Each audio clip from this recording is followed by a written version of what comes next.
Right, I'll tell you, my name is William Frederick Mason. I was born on the 16th of the 6th, 23. How am I going? Well, I was 18 when I went in.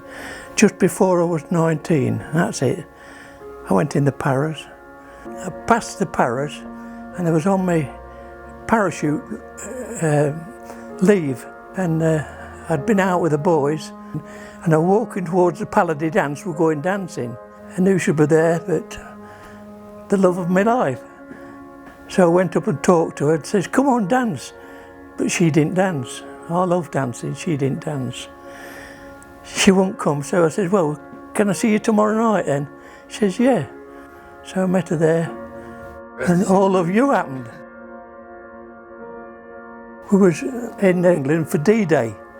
We went for 19 operations, we were briefed, and sleeping, dressed, ready to get up and go. Then, I went to Arnhem, that's it. I jumped there, and we ran to Arnhem. 7 mile, I think it was.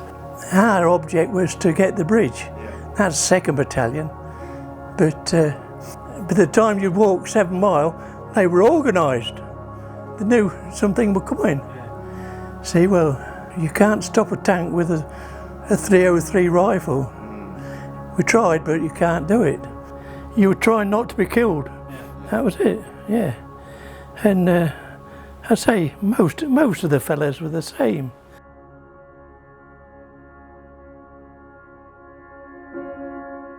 $10,000 drop, you get 10,000 stories. Everybody's got their own story. What happened then? That was it, Captain Panther. He says, well boys, he says, I think it'll be about every man for himself. Now come on, let's go. So we went out through some back gardens, over the walls and all that, till we got to this big office block. I can remember what I did. I pulled all these things out of the shelves and got on the shelf and went boom, because we hadn't slept, you see. And then next thing I know, the door crashed open and the bullets flew up the hall, and he shouted, come on out, Tommy.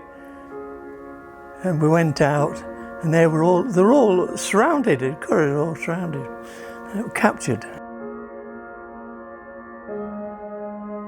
Got took prisoner.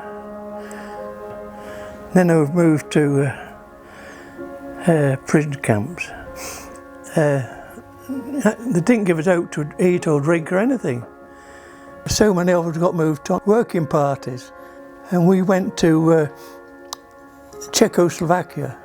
When we used to walk down to the factory, the old German, he used to come out and count us 3 at a time, three, like that, just outside, because we used to have to march through the village, and we used to carry his rifle.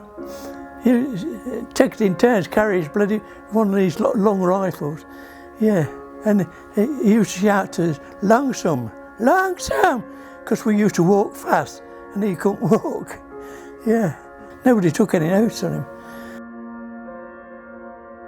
And one morning we got up, all quiet, got up, walked around, the guards had gone.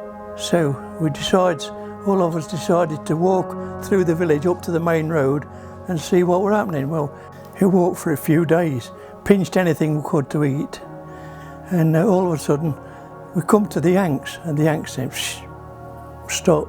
And anyway, then we went to England and they kitted out with all English kit, and I did not know whether Vi was alive and kicking or what, didn't know. She knew I was alive, I didn't know she was alive. And it was English plane we got in, a Lancaster, I think it was, Lancaster. And the air gunner comes and says, anybody want to sit in my seat? I said, yeah, me. He says, don't choose anything else, you'll be out.